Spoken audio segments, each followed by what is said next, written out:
Bonjour à toutes. Aujourd'hui, on va commencer une nouvelle unité, c'est unité 2. On commence par la proportionnalité.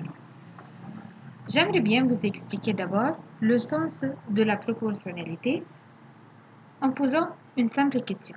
Est-ce que les deux rapports 3 douzièmes et 2 huitièmes sont équivalents, sont égaux?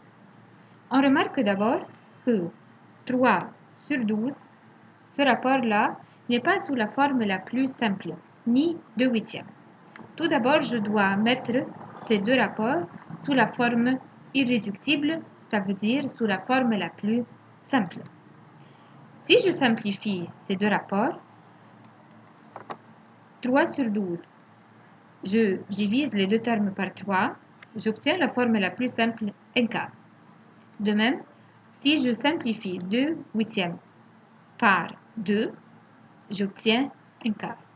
On remarque que ces deux rapports ont la même forme la plus simple, alors on dit que ce sont deux rapports égaux, malgré que les termes ne sont pas égaux, mais ils mènent sous la forme la plus simple. On continue. Voyons ici une relation d'égalité. 2 tiers est égal à 4 sixièmes est égal à 8 sur 12. Comment j'ai pu écrire cette relation?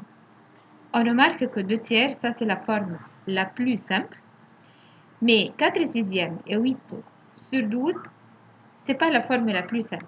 Alors, on doit les mettre sous la forme irréductible. On commence par 4 sixièmes. Si je vais simplifier ces deux termes par 2, j'obtiens 2 tiers. On continue pour le deuxième terme.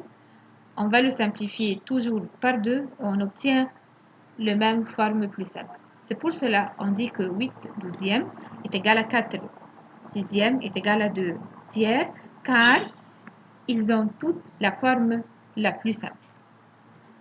Un autre exemple. 15 sixièmes est égal à 5 demi. Comment? Et 22 huitièmes est égal à 11 quarts. Comment? On va expliquer pourquoi.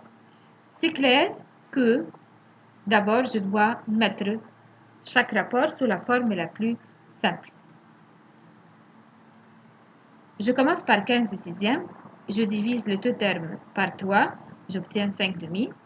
Alors, je pourrais dire que 15 sixièmes est égal à 5 demi puisque 15 sixièmes a la forme la plus simple, 5 demi. Et de même, si on répète les mêmes étapes pour le deuxième rapport 22 huitièmes, on obtient la même forme la plus simple qui est 11 quarts. Alors, qu'est-ce que ça veut dire une proportionnalité? La définition, c'est une égalité entre deux ou plusieurs rapports. Mais faites attention. Je pourrais dire que 1 quart est égal à 2 huitièmes, car si je multiplie 1 par 2 et je multiplie 4 par 2, j'obtiens 2 quarts. Autrement dit, si j'obtiens 2 huitièmes. Autrement dit, si je simplifie 2 huitièmes, j'obtiens la forme la plus simple qui est 1 quart. Mais est-ce que 1 quart est égal à 3 huitièmes? C'est non. Je multiplie le 1 par 3 pour qu'il devienne 3 et je multiplie le 4 par 2 pour qu'il devienne 8. Alors, dans ce cas-là, j'ai utilisé deux nombres différents. J'ai simplifié par deux nombres différents et ce n'est pas le cas. Donc, on dirait que 1 quart n'égale pas 3 huitièmes. On continue. Un petit problème. Chez un marchand de légumes, on peut acheter des pommes à 3 kg les kilos.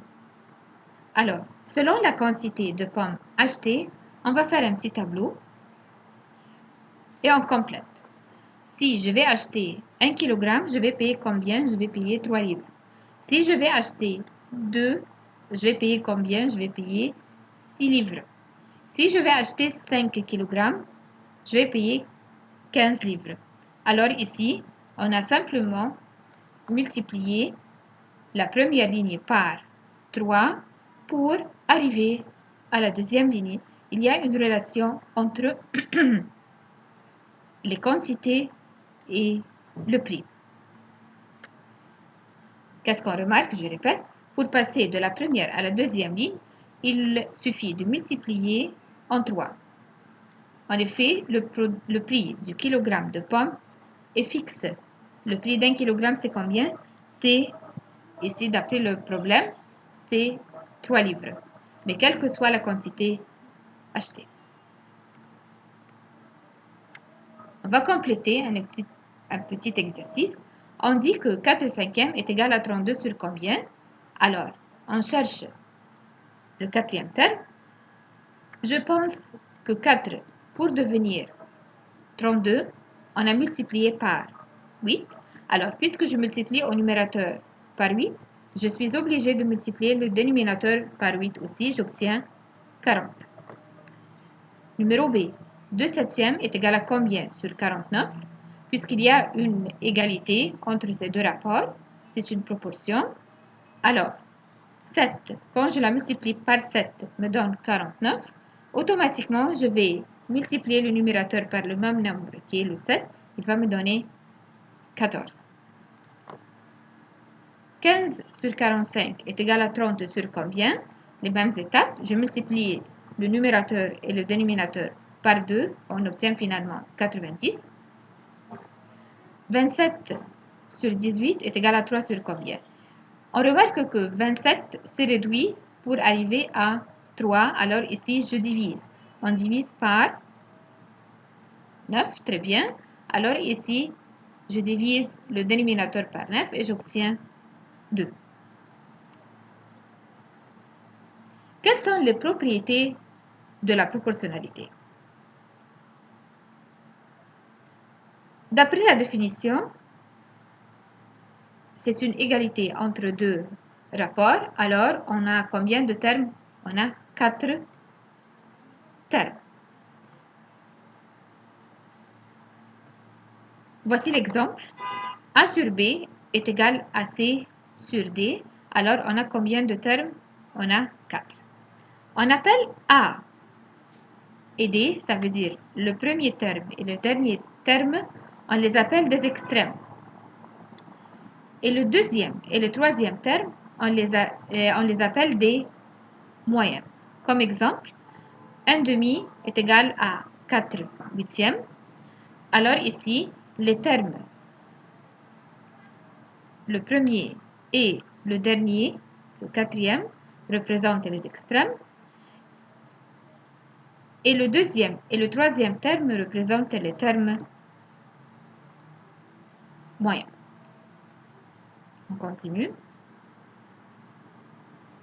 Maintenant, la relation entre les extrêmes et les moyens. Le produit des extrêmes est égal au produit des moyens. Qu'est-ce que ça veut dire produit? Le produit ici, ça veut dire une multiplication. On va faire une multiplication et le résultat obtenu, on l'appelle produit. Alors, on commence. Si A sur B est égal à C sur D, alors les extrêmes A fois D est égal B fois C. On va expliquer à l'aide des exemples.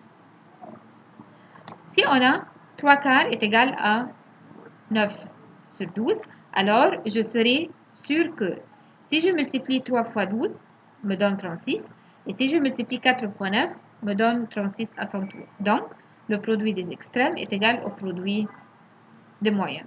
Un autre exemple, 4 neuvièmes est égal à 12 sur 27, alors 4 fois 27 est égal à 108, et 9 fois 12 est égal aussi à 108. Maintenant, un petit schéma qu'on va le compléter ensemble. Dans toutes les proportions, le point des moyens est égal au produit des points. Ensuite, que représentent 1 et 6? Et d'après cet exemple-là, 1 tiers est égal à 2 sixièmes, qui représente les extrêmes et qui représente les moyens. Et finalement, le produit des extrêmes est égal au produit des points. On va le compléter. On trouve que dans toute proportion, le produit des moyens est égal au produit des extrêmes. Voici, ici les termes extrêmes sont 1 et 6. Les moyens sont 2 et 3. Alors 1 fois 6 est égal à 2 fois 3. Et le produit des extrêmes est égal au produit des moyens. Un exemple, trouve le terme manquant x pour que les nombres suivants 6, 8, 3, x soient proportionnels. Tout d'abord, je dois placer ces 4 termes sous la forme d'un rapport. Mais n'oubliez pas l'ordre. Il a commencé par 6, donc 6 doit être le premier terme. Ensuite 8, 8 c'est le deuxième terme. Ensuite 3, c'est le troisième terme. Et x c'est le dernier terme. Pourquoi j'ai mis ici une signe égale? Car il m'a dit ils sont proportionnels. Et proportionnels, ça veut dire ils forment des rapports égaux. Pour trouver la valeur de x, on n'a qu'à appliquer la règle de 3. Alors, x est égal à le produit des moyens, 8 fois 3, sur le terme qui manque, qui est x fois 6, alors sur 6. La réponse obtenue est égale à 4. On arrive maintenant à la fin de la leçon. J'espère que vous avez bien compris. Bon travail.